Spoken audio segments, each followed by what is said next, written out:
Welcome to Clear the Clutter. My name is Margaret, and this podcast is where I give you practical and spiritual advice to get your time back so you can finally spend it how you really want. Hello. Welcome to today's episode. So today is episode number 52, Learning How to Let Go. So in episode 51, I kind of referenced this a little bit, basically about like making room for abundance and kind of clearing the decks. And if you haven't listened to it, it's really good. I brought in the Universe Cafe because the Universe Cafe has been a really big part of like my mindset in the last 2 months, let's say, about calling in what you want, get rid of what you don't want. Well, one of the things I was realizing when I was going back through the show notes and stuff like that was that I talked about that you need to clear the decks. You need to make room for abundance. But I never talked about the step that I guess could be either before that or beneath that or supports the whole making room, which is learning or recognizing how to let go. So this episode is basically a little micro nugget in regards to how do I actually let go? How do I know when it's time to move on, when it's time to transition? How do I even recognize, especially if you're not aware of it, how do I recognize when you're ready to move on? And then, of course, when you're ready to move on, then I would recommend using episode number 51, How to Make Room for Abundance. That's really good when you know that you're ready to move on and you're like, okay, I'm ready, I'm open, let's get the stuff off my plate, get that off my decks. But if you're not really aware of it, this is the episode for you. So with that being said, I've got a kitty trying to come into the podcasting room apparently, and he's fighting Ben and yelling at him. It's quite lovely. All right, we've got Holly here, we've got Demon here, we've got Kinko's here, and Kinko's is going into his little box. Maybe. He's holding on to Daddy. Run, Daddy, run! Okay, anywho, this episode, excluding the fur baby interruption, which is never an actual interruption, but this episode basically is how to help you recognize if you're not aware of how to let go. So I've got about 7 journal prompts at the end of this episode. If you didn't already listen to last week's episode, like I said, it was really good.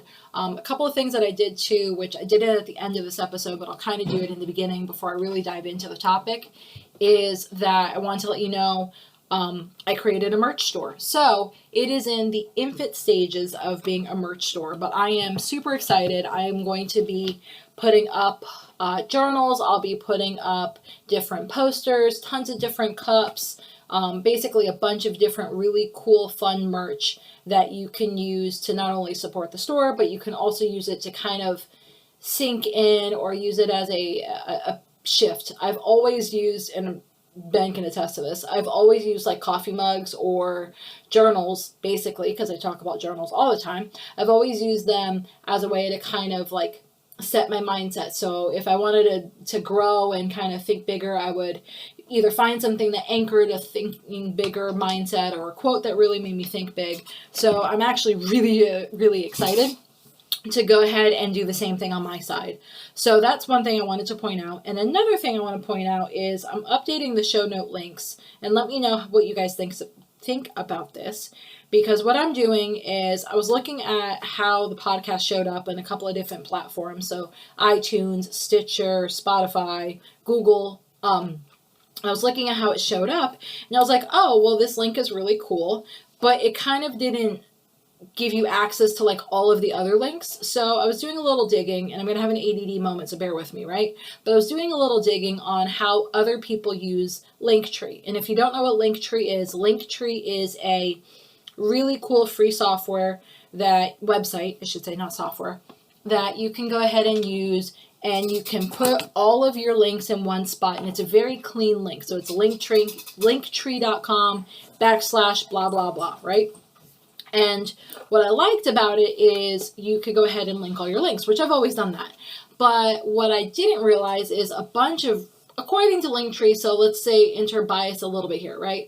But according to them, the people that were the most successful on it, they had tons of links. And I was like, oh, that's really interesting. So I spent like 20, 30 minutes looking at a ton of different people's Linktree accounts and what did it look like and how do they organize it and what did they have on there, what did they not have on there. So I've started adding my Linktree account to all of the episode show notes. So you can always click on the link for the episode because I want to make that super easy for you. I never want to change that formatting, right? But I'm playing around with adding the Linktree link to the show notes as well, because say you're looking for the merch store, say you're looking for a course I've talked about, say you're looking for the quick link to the books I love page, all these other quick links that I kind of reference all the time. Instead of having tons of links in there, you can just go to the Linktree page. But one thing I would love to get your feedback on, so you can either do it through the Facebook group, or you can email me, or you can send me anything just short of smoke signals. But one thing I saw a bunch of other people do and I thought would be interesting is all of the podcast episodes for a bunch of different people, whether they were podcasts or on YouTube, they all had the links for their episodes in their Linktree. So this one guy, and it was pretty impressive, right? He had, I'm not even joking, like 300 links to every single one of his episodes. And I don't know. I'm curious. Do you like that? Do you hate that? Does the thought of scrolling through that many links overwhelm you? Does it make you excited because, you only have to look at one thing and it's all in one spot and I kind of made it easy? I'm playing around with it, but I'd love to hear your feedback. So now that I've got the housekeeping done and all the fur babies have decided to officially lay down and go into their little boxes, let's get started in today's episode. How do you know, or how can you make yourself aware of when you're ready to let go, when you're ready to move on? So for me, it always looks like a bunch of friction, which I can't even say the word, right? So a bunch of friction. So what does friction mean? I've talked about it in a couple of other episodes about like how Amazon and friction and how do you make things easy, clearing, clutter, blah, blah, blah, right? But basically friction to me is when it just seems like there's either a bunch of unnecessary steps or there's a bunch of unnecessary emotions around doing something. So that can mean anger, that can mean frustration, that can mean resentment, that can mean overwhelm, that can mean procrastination. I don't want to pick one word and be like, okay, well, this one word is friction. No, friction is literally if this is the task and this is you getting it done, how long, how hard, how messy is it to actually get it done? So I talked about in the last 2 episodes about cleaning a bunch of stuff up in the office and, organizing our taxes and binders, and I Sharpied on the binder, which is like a thing, because if you went to school in the 80s or the 90s or even the 2000s, like when you Sharpied on the binder, you were like full on committing to that binder for that topic. Because it wasn't necessarily the cheapest thing to just have, tons and tons of binders. So I've talked about all of that, right? But one thing that I didn't point out, or maybe that I kind of glossed over, was the friction. So the friction wasn't necessarily that my office had to look like a bomb went off, which wasn't that bad, but for me it was just not happy. It was not my happy zone. The friction was I didn't have enough binder inserts, which sounds dumb, but bear with me. I didn't have enough binder inserts so that when I went and I sat down and I worked on the binders, I could go ahead and categorize everything and then I could just do the whole punching and put it all in the binders. So because I didn't have that one thing, I held off on doing all these other tasks. So same thing, right? I've got probably 8 or 10 totes of invoices and bills and papers and just all the receipts that came from running a business with my husband from a couple years ago.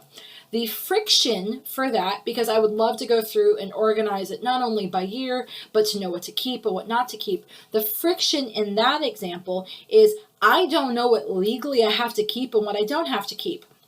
And every time I Google it, I don't really feel comfortable with the answer because I'm like, oh God, I don't want to spend 15 years of my life trying to scan all this shit because I'll go crazy and then organize it. I prefer to just keep it in its bins, but I would love to organize and know what I need to keep and what I don't need to keep. So the friction in that example is not having a trusted resource, not just Google, because Google has its benefits and I love Google.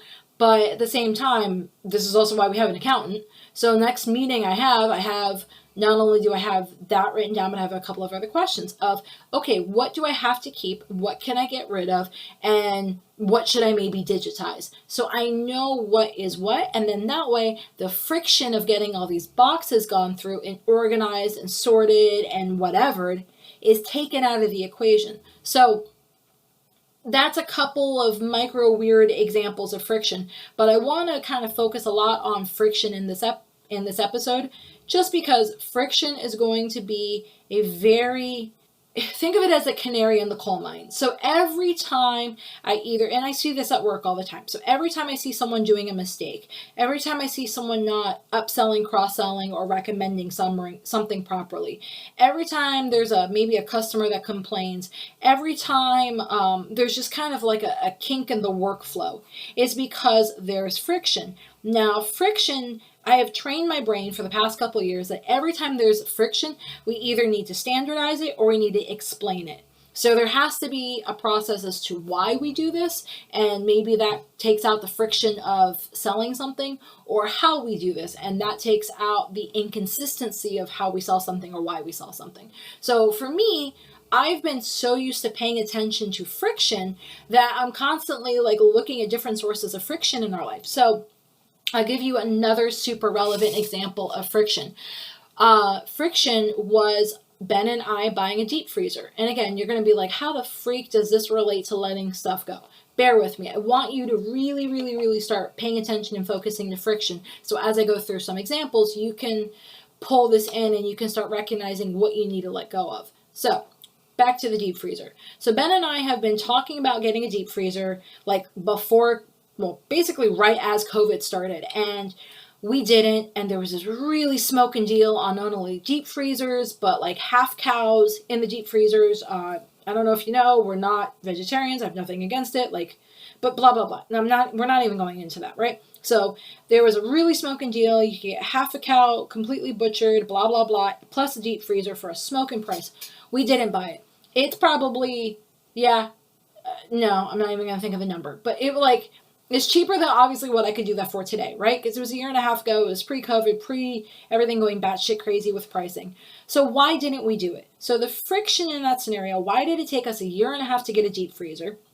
And I'll go into the rest of it in a second. But the reason of the friction wasn't that we couldn't Google things, wasn't that we weren't smart, that the money wasn't there. The friction was that we didn't physically see what it looked like to see if it would click with how our personality is. So I'm a very organized person. I love to have things in their place. I literally have the mantra of everything has a home, and if it doesn't have a home, it doesn't need to be in our home. And Ben's the same way. I mean, he can out-zhush, we call it zhushing, right? He can out-organize my ass 10 ways to Sunday. If we got a container and we had to organize all the containers and then everything you could put in a container you could keep, I would be like, Ben, all you boo, keep going. Because he can out-organize me in tight microspaces just phenomenally. His brain just works in a drastically different way than I do. Or mine does. But basically what the friction was with the deep freezer was we hadn't physically, and this sounds so dumb, but bear with me, right? We hadn't walked up to one and thought about, okay, well, how do we shop? How would it fit? And then my concern was, well, I don't want to buy a deep freezer because I don't want to buy a bunch of meat or a bunch of food, whatever it is, veggies, dried goods, I don't know, ice cream, whatever, right? I don't want to buy these things and then have them get lost. We never, until the salesperson had even thought of getting a stand-up freezer. So the friction of, well, I don't want to buy something and then worry about my food going bad, that was the friction in that sense. So we had a really good salesperson. She was like, well, why don't you guys look at doing an upright? Because in an upright, you can see everything. You've got adjustable shelves. And hey, another way to make it even better is to have these, they're colored bins that you can put in your deep freezers. And then what a lot of people out here in Okeechobee do is they'll have different bins, different colored bins depending on what type of meat it is. So there's a lot of hunting out here for boar or gator or deer. I mean, I'm not even joking. We could hunt deer in our backyard pretty much whenever we wanted, just because there's that many wild deer that chill around in the neighborhood. So they have different, they recommend they use different bins so that you know what meat's in what bin. So that was a friction. So now that we took care of that friction, we were able to go. We got our deep freezer ordered. It'll be here in about 2 weeks. We'll be able to take advantage of when hunting season's going on, or if there's any really good sales. We can take advantage of all of that, and we'll have everything in the fridge. So the reason why I'm talking about friction, and I've spent probably 10, 12 minutes talking about friction, is because I want you to have a couple of different examples of what friction looks like. Because if you're not like me and you're not aware of the friction, it is so easy to kind of let it go unnoticed in your life and never actually recognize that it's something that you need to solve.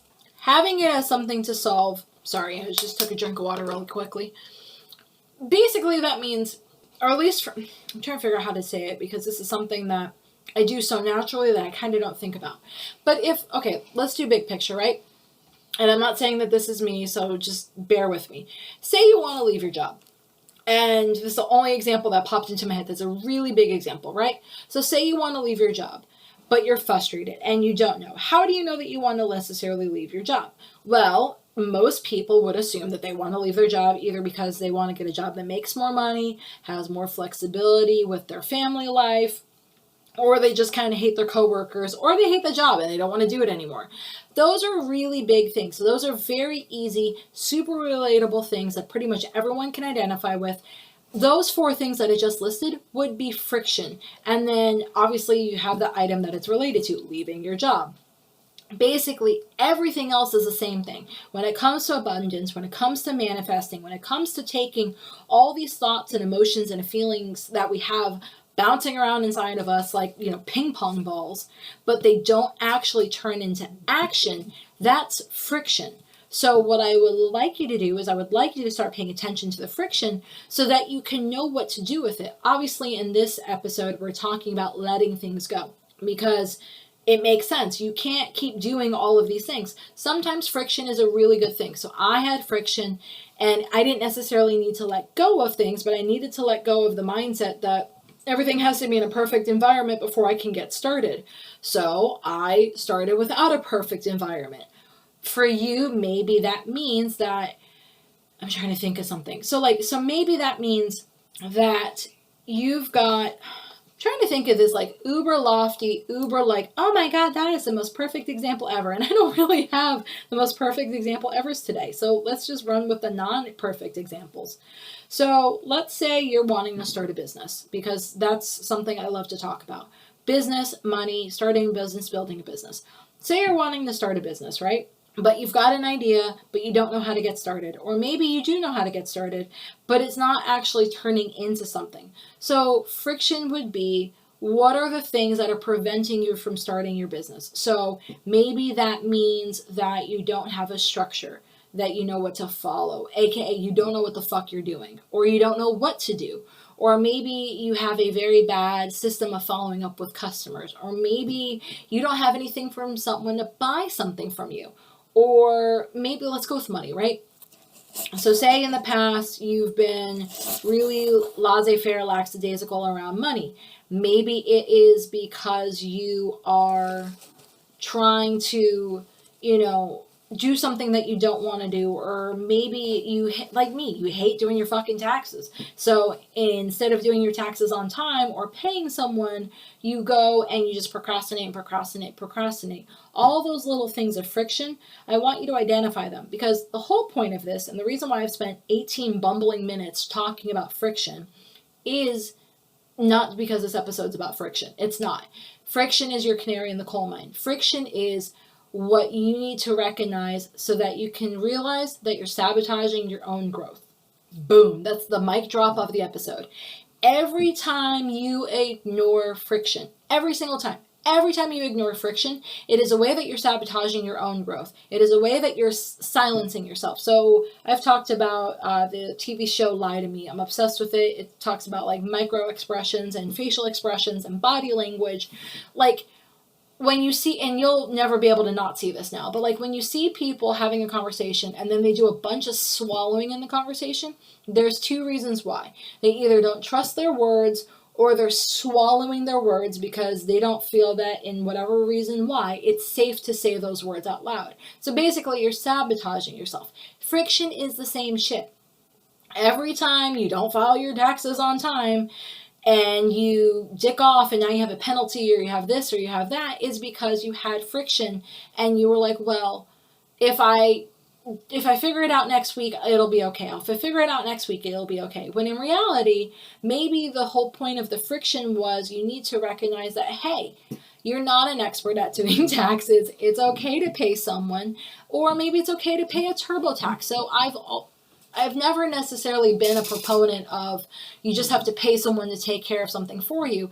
I always like to look at all options. Maybe that means your spouse needs to do it. Maybe you do need to hire someone. Maybe you need to go do a TurboTax. Maybe you need to educate yourself a little bit more about taxes. And I'm talking about taxes because I'm getting ready to do our own to give them to the accountant. But like, the whole point is all of these little frictions, all of these little things that are snagging you up, holding you back when you're thinking about it. So let's use taxes, right? Because tax season is coming up in the United States and, we're starting to talk about it and the IRS is behind and all that stuff.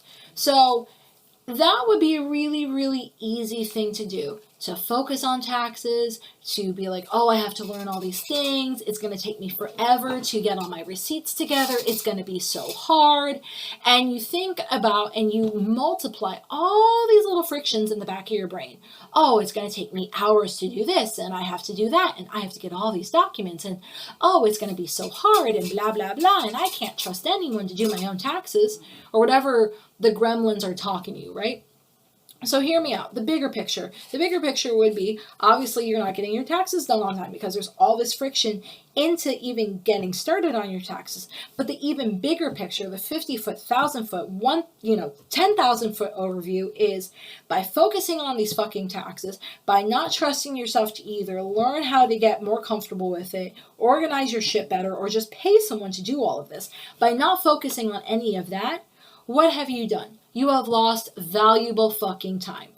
You have lost time working on that business you've always talked about. You've lost time with your family. You've lost time dicking off and watching Netflix episodes with your spouse. You've lost time that you could be exercising and doing something that you love. You've lost valuable time that you cannot get back. Friction, again, is the canary in the coal mine. You've got, okay, obviously, what is it preventing me on taking action from? But basically, the whole point of all of it, the bigger picture of all of it is, why are you sabotaging your growth? And a lot of it, too, can be that growth doesn't feel safe. I mean, I'm still in so many different ways and areas that, I go through this all the time. I'm superhuman, just like you guys. There's times where I will... Okay, so let's use another real-life example. Let's go through the friction into how growth doesn't feel safe. So we got the dump trailer for the farm, and I created a couple of Facebook posts, and I have put it out there. Mind you, I've done Facebook posts a million times. I know what sells. I know what formatting looks good, blah, blah, blah.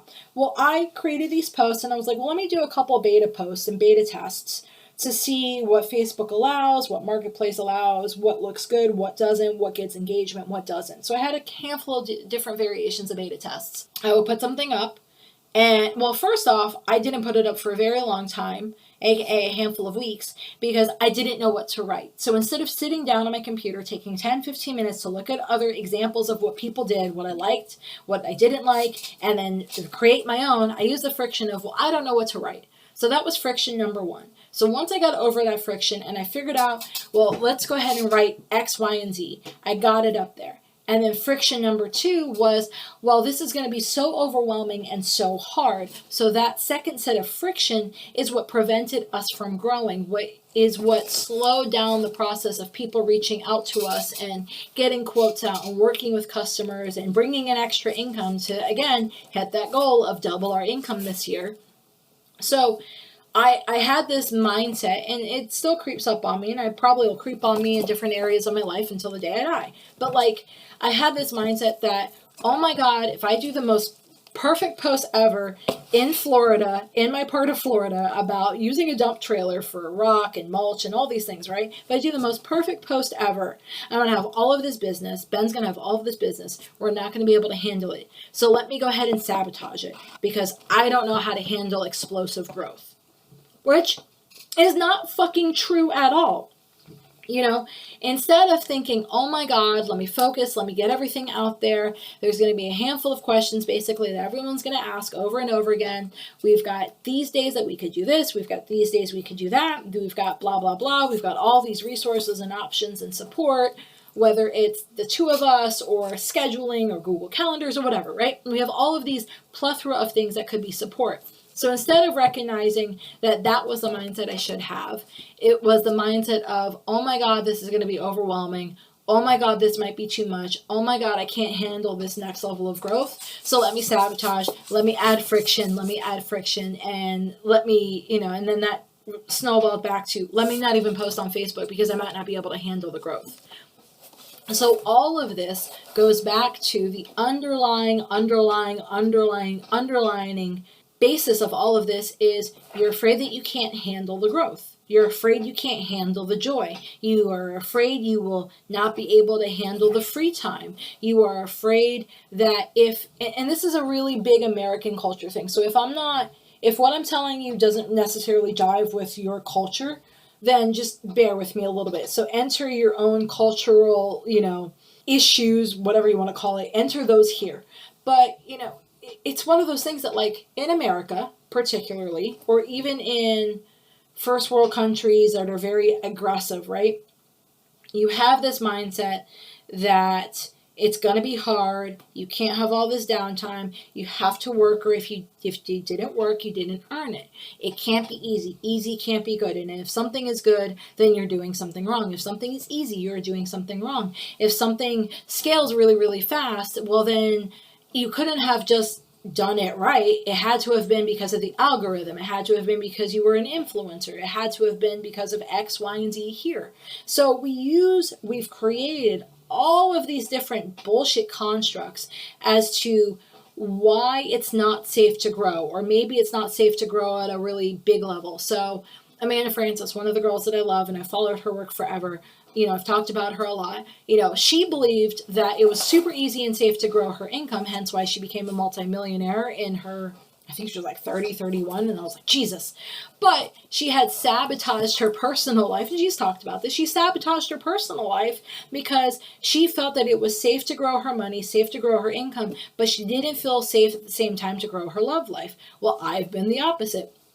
I literally, and I've talked about this in an episode, I couldn't imagine. I was like 15 or 16, and I was like, I know I'm going to get married as a teenager. I'm going to be 19, 20 years old, and I'm going to get married. I literally can't imagine my life without being married. Very, very, very young.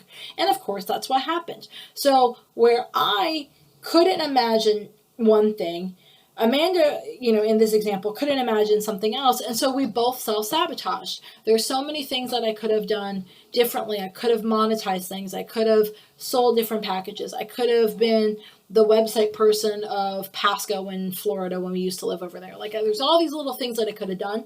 But I had this mindset that money wasn't safe, or we couldn't handle it, or I couldn't handle it, or I would just fuck it up and spend it, or X, Y, and Z here. So I had all these things that I believed about money and how money didn't feel safe. So I would add in all this friction to make it so that money never was safe. And then I would add all this friction so that I never even got started. The whole point of all of this is, again, friction is the canary in the coal mine. It is safe to grow. And this is the things you're going to butt up against as you call in abundance. And this is perfect. It wasn't consciously thought of this way, but I keep thinking, okay, what are people going through right now? What's true for me? What is society going through right now? And a lot of it is, you've got to think, New Year's came and it's the end of January basically, and you're like, okay, cool. It's the end of January. What's going to be going on? Everyone made some New Year's resolutions in the beginning of the year, and how many fucking people are following through with it? Well, it's not necessarily that they're not smart enough, that they're not capable enough, that they're not determined enough. It's all of these little frictions that add up and are being reinforced by the belief that it is not safe to do X. It is not safe to be X. It is not safe to do Y. It is not safe to receive Y. If I do, I can't handle it. So you add in all this friction, you add in all this unnecessary drama because you don't know how to let any of that go, because letting it go would mean that you would be going into the unknown, which the unknown doesn't feel safe. So if the unknown doesn't feel safe, it's so easy to just be like, well, I'll hit my goal next year. I'm taking baby steps. I'm doing courses. I'm doing a program. I'm learning right now. And because I'm learning, therefore I can't blank. And excuse the voice, but like I'm channeling something clearly here, right?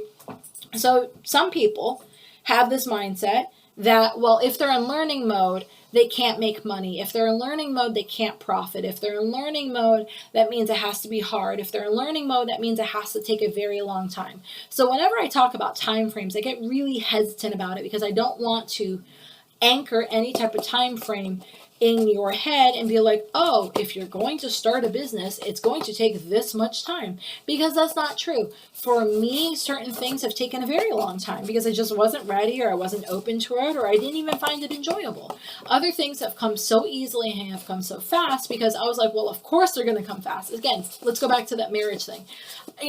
There are people out there that aren't even married yet, and they've been together just as long as Ben and I was like, I'm literally not available. I can't even imagine. So someone's time frame could be drastically different depending on what their belief system is and what their life looks like. So when I get hesitant about talking about time frames, it's because I don't want to predisposition you that this has to be hard. The opposite is what I'm trying to get into your brain. This does not have to be hard. This can be easy. Easy is good. Easy, it's safe. Easy means you're on the right track. That doesn't mean you're not putting in the work, because a lot of people think that you're not going to be putting in the work, and that's not true. So all of those things are going to be things that like has your fear brain going, and it holds on so tight, so that you end up not letting go. Because if you let go, if you make room for the abundance, if you make space, if you say that it is safe to do X, Y, and Z, well then clearly if it was safe, then you would just do it. But it doesn't feel safe, so you're not going to let go. So another really good example would be Hoarders. I've talked about the TLC show. TLC is a network, TV show network, I should say, and they have a TV show. It's called Hoarders. If you haven't watched it, go on YouTube, find a clip of it. It's genuinely heartbreaking. It's the same concept, but in a physical manifestation times a bajillion. It's the same thing.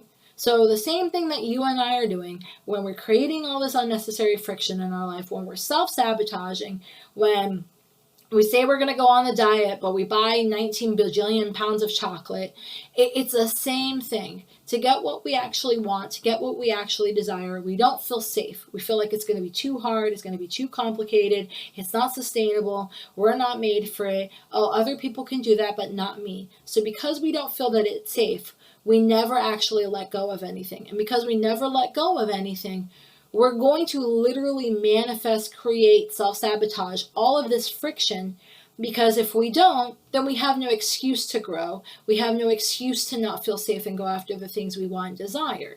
The TV show Hoarders, and again, it's super fucking heartbreaking. It's the physical manifestation of this. There are people on this show that have had some form of trauma or another, and it doesn't matter what the trauma is. They've had some type of literally super traumatic thing happen to them, that if they do not collect X, whether it is garbage, whether it is dolls, books, it doesn't matter. If they don't collect X, Y, and Z, and they don't literally fill themselves up to the brim, then they don't feel safe. If they don't feel, because if they did feel safe, they could go through these things, they could process these things, they could let these things go, and then they could go and they could enjoy their life. They could get over the traumatic experience. They could go to therapy. They could process it. They could do the thing that they're actually trying to avoid. So when I emphasize, and I spend 20 something minutes now basically ping-ponging back into friction, the reason why friction is there is because friction helps us feel safe. I've talked about this, but like if I had a bunch of binders, and if I kept rearranging this, if I kept reinventing the wheel that, if I kept saying I'm in learning mode, if I kept doing all of these things, then, it's pretty easy to appease yourself. You could be like, well, I'm making progress. I don't want you this year. whatever year you're listening to me, whether it's in 2022, whether it's in 2032, I don't fucking care. I don't want you to be like, well, I'm making progress. Making progress is bullshit. Making progress is code for I do not feel safe to expand at the level that I desire, because if I did, I don't feel that I could handle it. So that could be with your family, that could be with your finances, that could be with your free time, that could be with your health. I don't fucking care what it is about, right? But if you say I am making progress, that means you are literally holding yourself back. That is you verbalizing in an unconscious way that you do not feel safe to let go. You do not feel safe to not self-sabotage. You do not feel safe to move on from your old habits, your old beliefs, your old patterns, and actually go after what you desire full force. So by doing all of that, you're holding yourself back. And in this podcast, we do not hold ourselves back. We grow. We overcome. We are constantly saying the mantra, the prayer. We're asking the gods, the angels, the universe, the everything in between. I am open and willing to see things differently. I am ready to show up. I am here. Help me, lead me, guide me, give me fucking signals. Show me, put something in my lap, whatever, so that I can get to what I desire, because my desires feel good, my desires are safe, my desires are what I crave, my desires are what I secretly crave, and it's okay to secretly crave something. All of these things are okay, all of these things are safe. But again, if they don't feel safe, you're never going to let go of the things that are not letting you get there. With that being said, I'm going to go ahead and leave you with the 7 journal prompts for this episode. And I don't know. I don't know if this is a trend or if it's just a handful of episodes, but I seem to be getting longer in the journal prompts. And I hope that you're loving them, because I genuinely love writing them. They are just a joy to me. So with that being said, let's go into the journal prompts. Journal prompt number 1. Out of everything that I've been talking about, what are you procrastinating on? Give me a list. What's your procrastination list look like, right? Write it all down. Number 2, what gets you angry when you have to do it? So taxes used to get me super fucking angry. I would lash out at everyone. I was a nightmare when it came to taxes. That was something that was a friction. That was something that if I didn't have to do the taxes, then I would have free time. And oh my God, I'm afraid of free time. It's not safe to have free time. So therefore, let's create all this bullshit in the background. Journal prompt number 3. What are you, and I'm using air quotes here, completely over?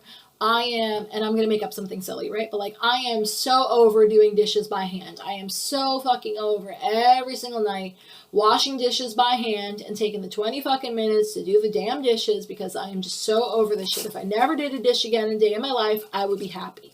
That's what I want you to put in this section. What are you that level over? Journal prompt number 4. What do you secretly wish you could outsource, hire, never have to do again? So again, that would be like the dishwasher thing. Or maybe for you it would be laundry. Like if I never had to do, I don't mind laundry. So for me it would not be laundry. But like vacuuming and cleaning the house, right? If I never had to vacuum and like dust and mop the house a day in my life again, I would be so happy. I would totally hire someone to do it. So like what would be that thing for you? What would you secretly wish that you never ever ever had to do again? Journal prompt number 5. What is, and this is where we started to go back into that holding on, right? What is holding you back from letting go? What does not, basically another way of saying it is, what does not feel safe to let go? So again, that's where I was talking about like the taxes or the outsourcing or all the other bunch of examples that I came up with in this episode. If you're holding on to these things, what are you not letting go of? And so again, because I want you to take action. You are here for a reason. You are listening to this episode for a reason. So let's take action. So what transition steps could you take to let go? So just like you would see in like a TLC episode of Hoarders, they don't just go in and they don't just take the person's stuff and dump all of it and say, okay, you're cured, bye-bye. They go to therapy. They work on the trauma. They recognize that it is safe to let go of all of these things and that all of these things have been a crutch, not a way to help them heal. So what would be the equivalent of going to therapy for you? Is it having someone help you with something? Is it recognizing the underlying belief that blank, blank, blank doesn't feel safe? Is it enter whatever thing here? So what transition steps could you use? Is it fucking getting inserts for your binders and asking your accountant, hey, what papers do I keep and what papers do I get rid of? what is your transition step so you can go ahead and let go of these things in a safe, easy manner? And then the last question, which is probably a really, really big one, so another little baby mic drop, right? How does holding on hold you back? So when I talked about like the bigger picture, right? By paying someone else to do our taxes, that meant I had all of this extra free time. Well, I didn't feel safe having free time. I felt like if I didn't struggle, if I didn't work hard, if I didn't, have this anguish while doing all of these things, then I didn't earn it, I didn't deserve it. So what would be your equivalent of that?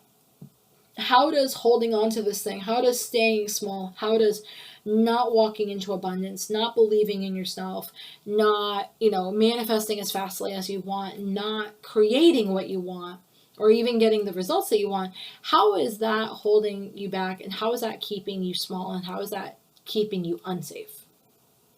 So, with that being said, I know I threw a lot at you. This was a very deep episode, and I hope you love the journal prompts. Like I said, let me know what you thought about the journal prompts. Let me know what you thought about all the things I said in this episode, about the link tree and the links, and I just want to hear from you.